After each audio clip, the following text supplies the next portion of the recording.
धन किस वस्तु का नाम है?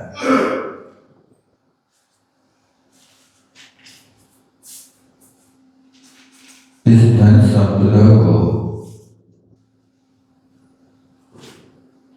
आचार्यों ने 10 प्रकार से प्ररूपित किया।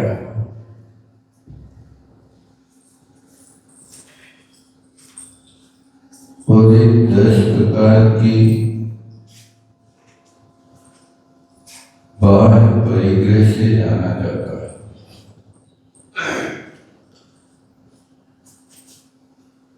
उन 10 प्रकार के बाह्य परिग्रह में रुपया पैसा का कोई स्थान नहीं।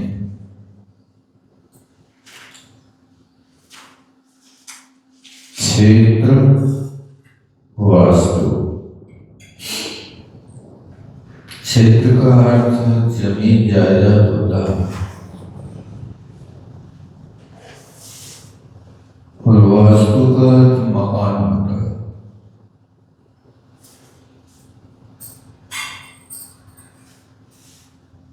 क्षेत्र के विषय में अपनी कल्पना करता है, मेरे पास इतनी जमीन है। जमीन ने कभी नहीं कहा कि ये मेरे।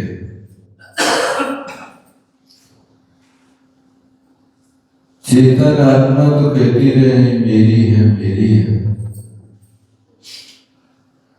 वो वास्तव किसी की नहीं।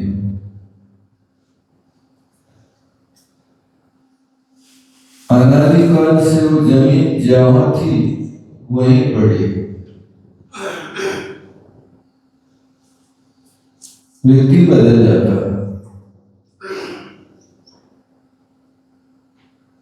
आज कोई उस पर स्वामित्व किए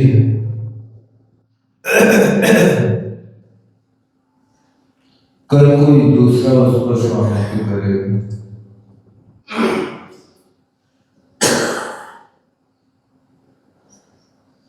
जितने भी इस वस्तु को लेकर के स्वामित्व करते हैं, ऐसे असंख्य जीव उस वस्तु को अपनापन मान करके चिरकाल तक बड़े बड़े कर्मों की स्थितियों का वर्णन करते हैं।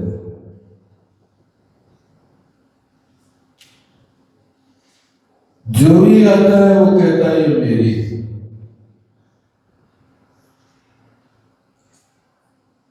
किसी के अंदर ये भाव नहीं आता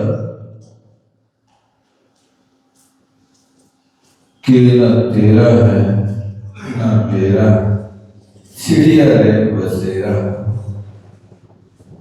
यहां तो दुनिया आती गई, व्यक्ति बदलता गया।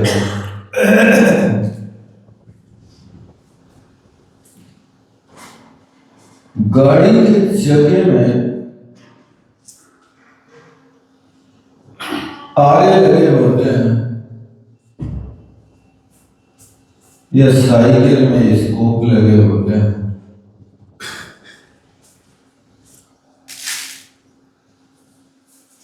आप उसको कह नहीं सकते कि कौन ऊपर है और कौन नीचे।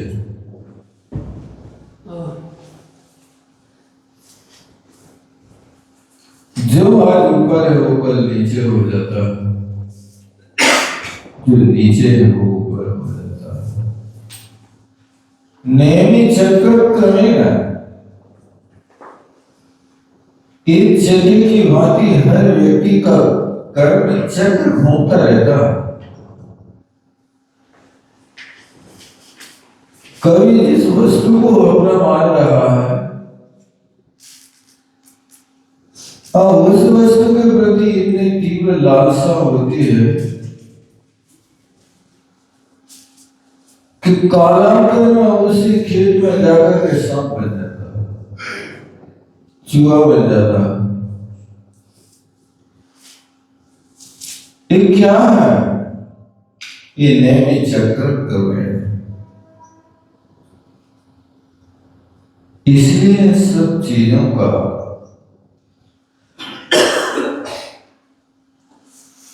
आप प्रयोग करें, लेकिन एक किराएदार बनकर के प्रयोग करें। मकान में रहें, लेकिन मकान आपके दिल में ना रहे। ऐसा प्रश्न सरवार सदी में उठाया है कि अगार और अंगार दो प्रकार के होते हैं।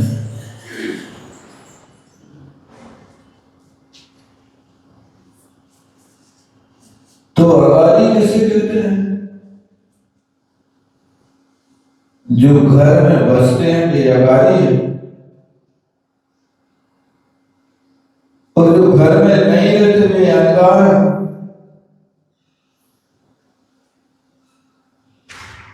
तो प्रश्न किया कि महाराज भी घर में रह रहे हैं, तो महाराज को भी अगारी कहेंगे? तो आचार्य महाराज ने दृष्टांत दिया, श्रावका वने वसन अपि अगारी। यदि कोई श्रावक वन में भी रहने लगे तो भी अगारी, और मुनि महाराज घर में रहे तो भी अंगार। क्यों? भावागार विवक्षितत्व। यहाँ भावों के घर की व्यवस्था है कि आपने इस मकान को अपना बना रखा कि नहीं बना रखा। मुनि महाराज संत भवन में रहते हैं, लेकिन छोड़ने के लिए एक मिनट भी नहीं लगता, कभी भी पीछे उठा के चले जाते। लेकिन श्रावक के लिए घर छोड़ने की बात करें, भले ही किराए के मकान में रहता है, तो किराए के मकान को भी खाली कराने में पसीना छूटता है। 10 साल यदि ले ले तो फिर खाली कराना मुश्किल। कहने का मतलब है कि श्रावक वन में रहे तो भी ग्रस्त है, और साधु घर में रहे तो भी वो अंगार है। क्यों? क्योंकि वो वन में रहता हुआ भी उसके हृदय में घर बसा, और साधु घर में रहता हुआ भी घर का त्यागी।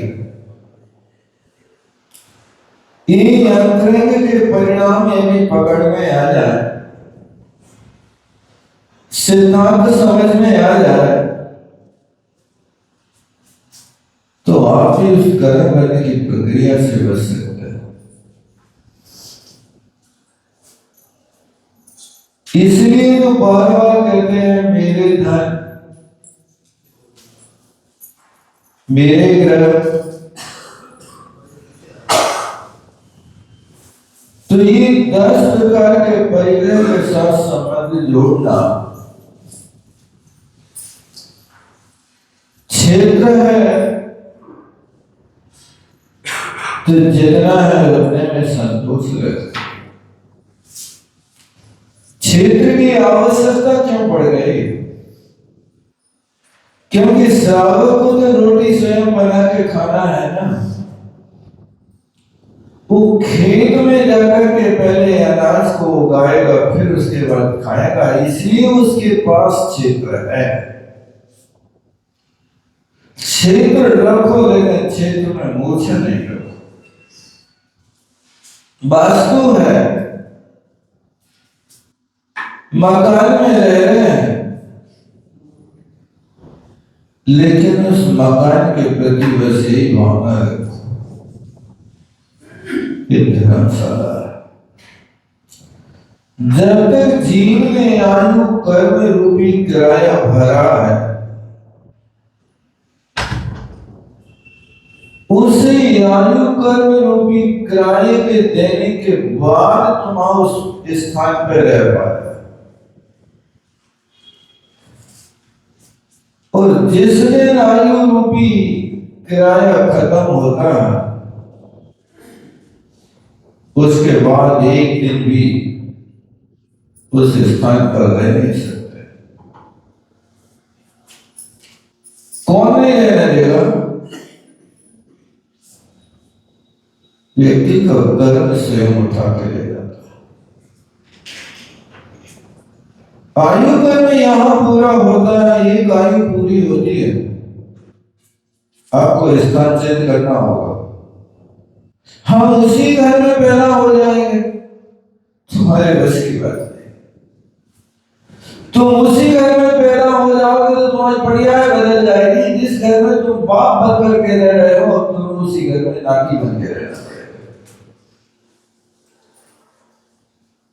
यदि खुदा का उसी स्थान पर उत्पन्न हो भी जाए तो रिश्ते बदल जाएंगे, क्षेत्र बदल जाएगा, भाव बदल जाएगा।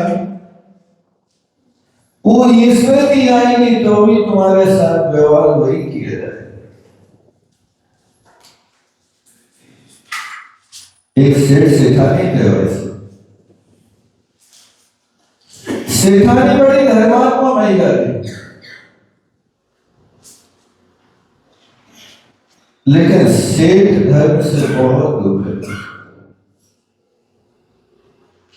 सेठानी बार बार समझाती थी श्रीमान को, देखो धर्म किया करो, जीवन में कोई ठिकाना नहीं।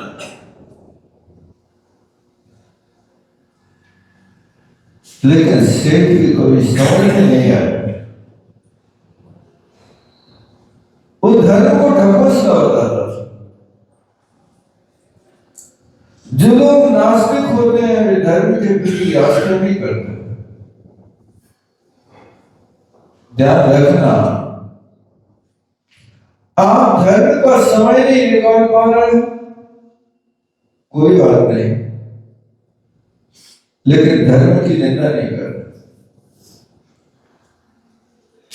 धर्म की, संघ की, शास्त्र की, साधु की, ज्ञानी की निंदा करने से व्यक्ति घोर मिथ्या दृष्टि होता है। वहां स्वामी महाराज ने भी लिखा है, केवली ईश्वर संग धर्म देवा वर्णवाद दर्शन होगा। भगवान का अवर्णवाद करना, अवर्णवाद का अर्थ होता है कि जिनका जो स्वरूप नहीं है उससे विपरीत स्वरूप बता रहे हैं। केवली भगवान रोटी खा के जीते हैं,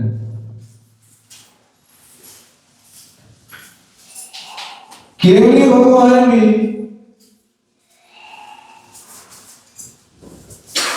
यदि गरिष्ठ भोजन कर ले तो उनको दस्ते लगने लगते हैं। ये केवली भगवान का वर्णवाद। चूंकि कुछ संप्रदाय वाले इस मत को मानते हैं, उनके मत में केवल बहुत सस्ता है। वैसे इतना सस्ता है कि कपड़े नहीं उतारना पड़ते, कपड़े पहने पहने हो जाते, स्त्रियों को भी केवल ज्ञान हो जाता। यहां तक लिखा है एक व्यक्ति ने तो कि एक गढ़नी यारिका की शिष्य थी, तो उस गढ़नी यारिका की शिष्य ने कुछ अपराध कर दिए। अपराध करने के बाद गढ़नी ने खूब डांटा उनको, और डांटने के बाद कहा चल झाड़ू लगा। और वो झाड़ू लगा रही थी, वो झाड़ू लगाते लगाते वहीं रुक गई, खड़ी हो गई। कहा क्यों खड़ी हो गई? हिलाया डुलाया, देखा, अरे ये तो केवल ज्ञान होगा। ऐसे भी लोगों की मान्यता है कि झाड़ू लगाते लगाते भी केवल ज्ञान हो जाता है। क्या आपको लगता है कि झाड़ू लगाने वाला व्यक्ति केवल ज्ञानी हो गया? ऐसी विपरीत श्रद्धा का नाम ही अवैधवाद होता है। ऐसा कभी कहना नहीं। केवल ज्ञान बहुत ऊंची वस्तु है, हर किसी को नहीं होता। इतनी दुर्लभ वस्तु है कि 6 महीने 8 समय में सिर्फ 608 जीव ही केवल ज्ञान प्राप्त कर सकता है। इससे ज्यादा कोई कितना बड़ा पुरुषार्थ कर ले, कितना बड़ा भी साधना का उपक्रम रच ले, इससे ज्यादा जीव केवल ज्ञानी नहीं हो सकते हैं 6 महीने 8 समय।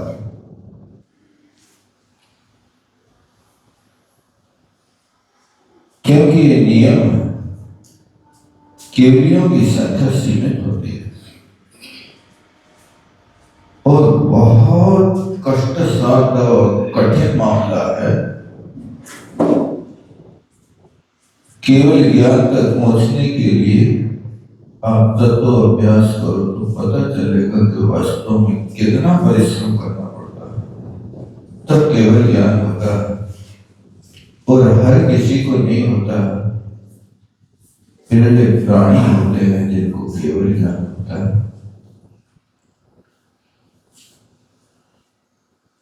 तो यहाँ पर कोई ये ना समझे कि आरंभ और परिग्रह के कार्य करते करते केवल ज्ञान उत्पन्न हो जाता।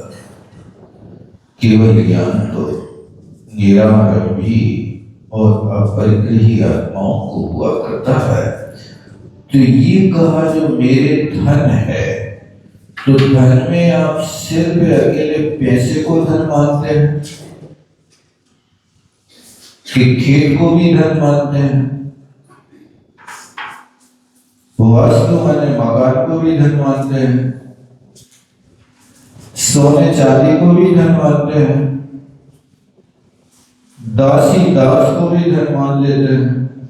परिग्रह के अंतर्गत है, ये मेरा नौकर है, ये मेरी नौकरानी है। मेरा मतलब क्या है? बस यहां पर एक परिग्रह के साथ में मूर्छा उत्पन्न कर देता है। वस्तु है, तुम काम कर रहे हो, हम पैसे दे रहे, लेकिन इतने आसक्त उनके ऊपर नहीं होना कि एक दिन यदि नौकर ना आए तो घर में त्राही माफ कर। अब कौन क्या काम करेगा? इसलिए स्वाधीन जीवन भी जीने की कोशिश करो। सब दिन जागना एक समाना, सबके एक जैसे दिन नहीं होते। जो काम अगर करता है वो काम स्वयं करने की आदत है, और झाड़ू लगाता है तो झाड़ू तुम भी लगाने की कोशिश करो। सीखो, नहीं बनता है तो कार्य करो, उसको सिखाओ। देखो भाई, झाड़ू लगाते समय नीचे की गिरगियां को कागज पर रख करके सुरक्षित स्थान पर छोड़ दो, उनका घात नहीं होना चाहिए। और अपना कोई काम करते समय शर्म नहीं आना चाहिए। आप अपने कपड़े धो रहे हैं तो शर्म की क्या बात है? कई लोग तर्क में कहने लगते हैं, अरे हम समझ रहे थे तुम क्या कर रहे हो, तुम तो साड़ियां धो रहे हो, तो रोटी बना रहे हो। इसमें तर्क की क्या बात है भाई साहब? क्या कोई पुरुष साड़ी नहीं धो सकता? अरे सप्त प्रज्ञाधारी अखंड ब्रह्मचारी व्यक्ति पति पत्नी है, उनके घर में कोई तीसरा सेवा करने वाला नहीं है। सप्तम प्रथमाधारी पुरुष अपनी पत्नी की सेवा करेगा, पैर दबाएगा, साड़ियां धोएगा, और यदि ज्यादा असमर्थ है तो मलमूत्र का भी शुद्धि करेगा, और जितने काम है रोटी बना करके खिलाएगा। इसमें तर्क की क्या बात है? इसी का नाम तो वैयावृत्ति है। मोक्ष मार्ग तो ऐसे ही चलता है। परस्परोपक्व जीवन नाम का सूत्र तो तुम जिंदगी भर रटत रहे, पढ़ते रहे कि नहीं पढ़ते? ये कहां सूत्र लगाएंगे, प्रयोग कहां करेंगे? और हम तर्क कर रहे हैं, हम तो समझ रहे तुम साड़ी धोते रहे, हम समझ रहे थे अरे तुम तो घर में बैठ रहे थे रोटी बना रहे। रोटी बनाना बुरी बात है क्या? यदि विवेक पूर्वक आप काम करते हैं तो ये काम भी आवश्यक है, गृहस्थ के योग आवश्यक कार्य है। मान लीजिए अब गति हो गए, सप्तम प्रथमाधारी हो गए, अब आप अतिथि संविभाग, यदि तुम स्वयं कुछ बना करके नहीं जाते हो तो अतिथि संविभाग का व्रत तुम्हारा कैसे करेगा? नहीं, पत्नी बनाएगी, हम खिलाएंगे, इसका नाम थोड़ी अतिथि संविभाग।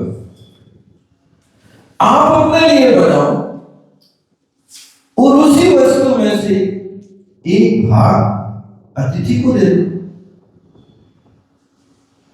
जितना बनाया पूरा अतिथि को नहीं खिलाया जाता, नहीं तो इस साधु के लिए दोष माना जाता है।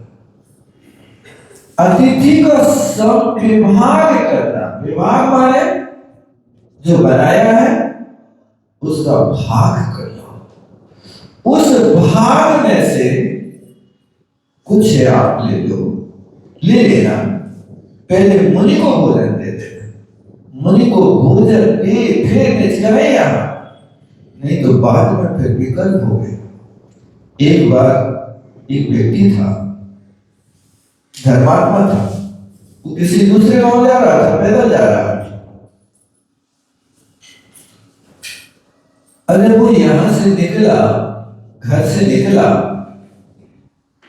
तो उसकी मां ने 6 लड्डू उसको दे दिए।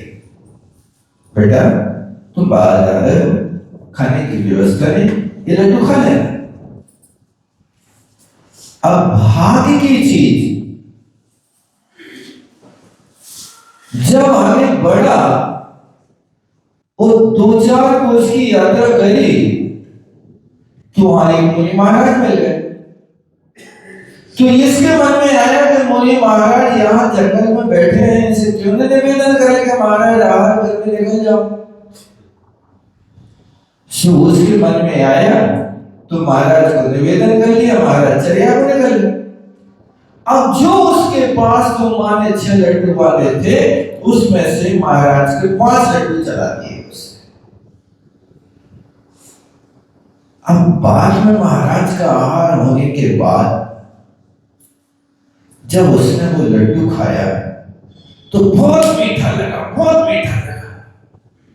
अरे यार हमने चूक गए, महाराज को ज्यादा खिला दिया, हमें और बचा देना चाहिए। ये अंदर विकल्प हो गया। ये वस्तु इतनी मात्रा में करो कि जिसके माध्यम से साधु की ब्राह्मणी वृत्ति बन जाए और आपके लिए उस वस्तु से आपकी उदर पूर्ति हो जाए, अन्यथा इसमें दोष माना जाता है। इसलिए कोई भी वस्तु पूरी साफ करके नहीं चलाना चाहिए, उतनी मात्रा में ही देना चाहिए। और फिर कह रहे कि औषधि कितनी खाई, औषधि से पेट भरा जाता है क्या? औषधि की तो एक गोली होती, एक गोली से काम हो जाता है, उस गोली भर के बाद। कहने का मतलब है कि श्रावक जो होता है वो श्रावक को हर कार्य में पारंगत होना चाहिए। आपने व्रत ले लिया, गृहस्थ का व्रत पालन कर रहे हो, और फिर कभी ऐसी परिस्थिति आई कि वो श्रावक की तरह आप अकेले बचे, आपके पास कोई और नहीं है, दूसरे देश विदेश में सहयोगी, तो आप अकेले कम से कम अतिथि समिति का पालन कर सको, ऐसा भी होना चाहिए। अशोक नगर के महानुभाव थे, सुशील भाई करके थे, वो ऐसे कर्मठ व्यक्तित्व था। मैंने देखा निर्वाण सागर जी महाराज के पास भी आते थे भुवन जी में, तो व्यक्ति अकेला चौका लगाता था और अकेला चौका लगाता था और किसी से पुजारी वगैरह का सहयोग लेकर के कहता हम पढ़वा के ला रहे महाराज को, तुम यहाँ खड़े रहो। चौका में खड़ा कर देता था, महाराज को पढ़वा के लाता था और बहुत बढ़िया चढ़न से आहार कर देता था। ऐसा भी होता है अकेला पुरुष जिसके पास कोई महिला नहीं थी। और निर्वाण सागर जी महाराज के यहाँ उसके यहाँ सैकड़ों बार हुए होंगे, सैकड़ों बार, क्योंकि महाराज जी प्राय करके निर्वाण सागर जी थुबोन के आसपास रहते थे और थुबोन में बहुत अच्छा लगता था। और थुबोन तो अकेला क्षेत्र है, वहां कोई समाज तो है नहीं। अब वो श्रावा जी महाराज अपना काम हो जाता था, वो भी वहां 4-4 महीना श्रावक रहता था, उसको कोई जरूरत नहीं रहती थी और संपन्न था। इसी तरह महाराज भी साधक थे, वे भी एकाकी थे और बहुत बड़े अध्यात्म योगी थे। आपके इसी क्षेत्र के थे, नरसिंहपुर जिले में आता होगा शायद, डोभी गांव है, डोभी के थे वे महाराज निर्वाण सागर जी।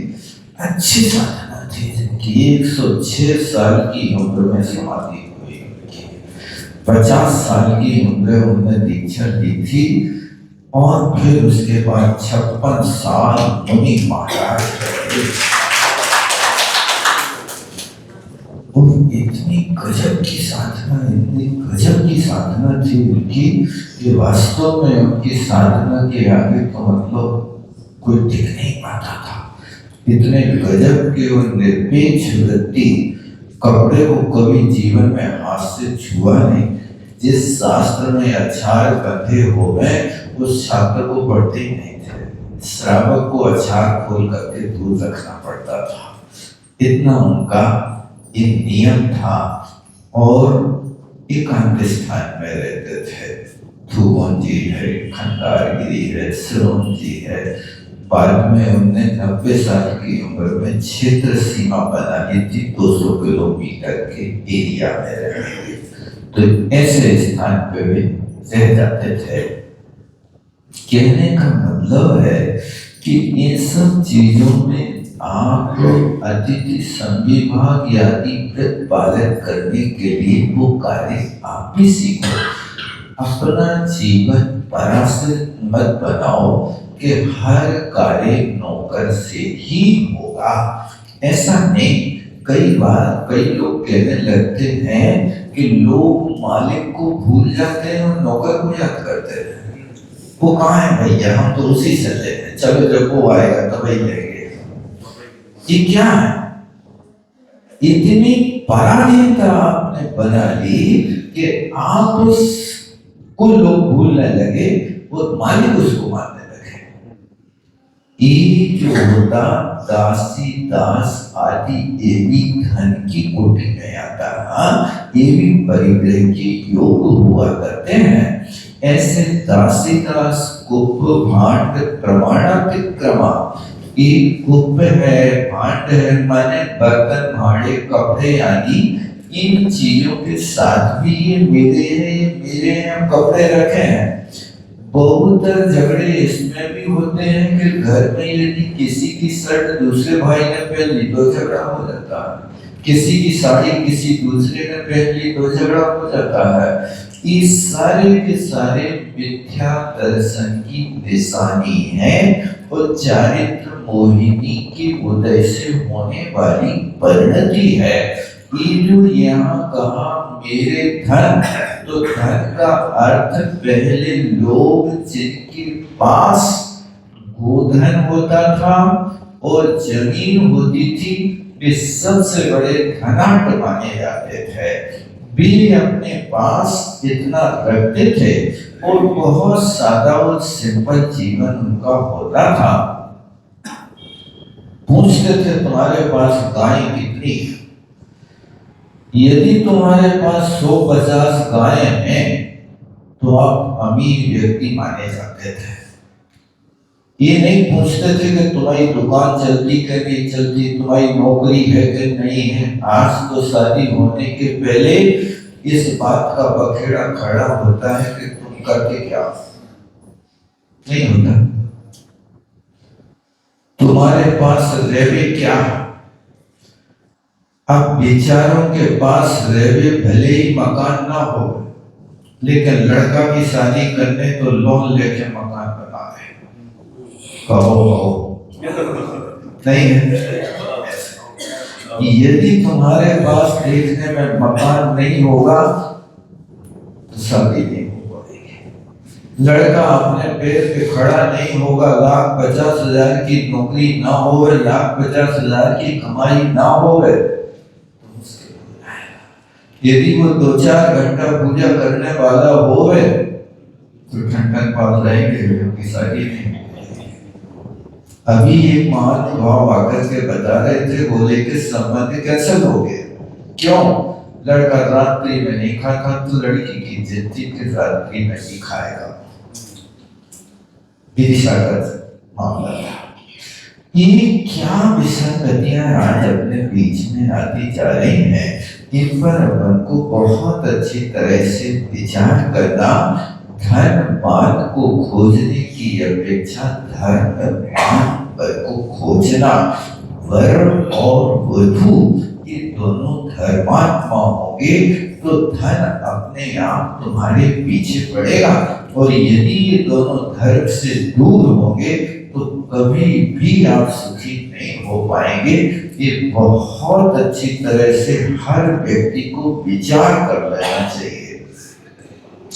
तो मैं ये कहना चाह रहा था कि मेरे धन जो 10 प्रकार का बाह्य परिग्रह है, उस बाह्य परिग्रह में लोग पहले इसी से अनुमान करते थे। एक बार की बात है कि एक व्यक्ति के पास 3 गैया थी। अब 3 गायें थी तो उसके यहाँ लड़का की शादी होने का योग बना, तो लड़का को देखने के लिए रिश्ते आते थे और भी पूछते थे कि गोधन कितना तुम्हारे घर, तो वो ये कहता था कि 3 गैया है हमारे यहाँ। तो कोई शादी नहीं करता था उसने थोड़ा सा अपना रूप बदला, लड़का की शादी तो करना। अब उसने क्या किया कि जब लड़की वाले देखने आए तो लड़का वाले ने अपने लड़के से शाम के वक्त पूछा, बेटा भैया आ गए? हाँ पिताजी। 100 आ गई, 60 पिला गई और हार में रह गई। यानी गैया थी 3, एक का नाम 100, एक का नाम 60 और एक का नाम ओरई। ये 3 गैया थे। अब ये 3 गायों में उसने नाम बदल दिया। तो जैसे यहाँ ये बैठे रिश्तेदार और वहां पर उसने पूछा, लड़की ने उत्तर दिया, 100 आ गई और 60 भी आ गई और 11 में रह गई। क्या मतलब है? माने एक आई है, एक पिला गई और एक लौटे नहीं आई। अर्थ तो ये था, लेकिन जैसे उस लड़की वाले ने सुना कि ये तो बहुत बड़ा ऐसा 160 तो गिना ही रहा, और में अभी कितनी हार में है ठिकाना नहीं, उसने अपना रिश्ता फटाफट तैयार कर दिया। लड़का की शादी हो गई। एक पहले लोग इस तरह से गोधन को देख करके भी जहाँ घी दूध की नदियां बहती हैं, वहां व्यक्ति अपने आप में सुखी रहेगा, जमीन जायदाद से सुखी रहेगा। इसलिए मेरे धर्म एक कहो नहीं, जितनी है उसका उपयोग करो और उपयोग करने के साथ में अपने व्रतों का पालन करने की कोशिश करो और जितना तुम ऊंचे बढ़ सको वो कषायों के अभाव में ऊंचाई बढ़ती है। कषायों की तीव्रता में कभी भी ऊंचे नहीं उठ सकते हो। ये कषायों को जो कहा था तो सबसे बड़ी कषाय अनंतानुबंधी है, जिस अनंतानुबंधी की प्रकृति ऐसी है कि जैसे फेविकोल से चिपकते हैं। फेविकोल से चिपका कागज फट तो जाएगा लेकिन कागज निकल नहीं सकता। वो फेविकोल इतना मजबूत पकड़ रखता है, इतना मजबूत पकड़ रखता है कि कागज तो छोड़ो, पिलाई जैसी चीजों को भी अच्छी तरह से जकड़ लेता है। इतनी ताकत है कि कभी देखना उस फेविकोल के डिब्बा पे 2 हाथी लगे और बिग के वाड़ फाड़ रहे हैं, यानी 2 हाथी भी नहीं फाड़ पा रहे फेविकोल से चिपकी बात। इसी तरह तुम्हारे यहाँ मिथ्यात्व और अनंतानुबंधी का फेविकोल 2 हाथी चिपके हैं, तुम कभी भी तत्काल में संसार से छूट नहीं पाओगे। उसको बंद करने की कोशिश करो। कैसे कर सकते हैं?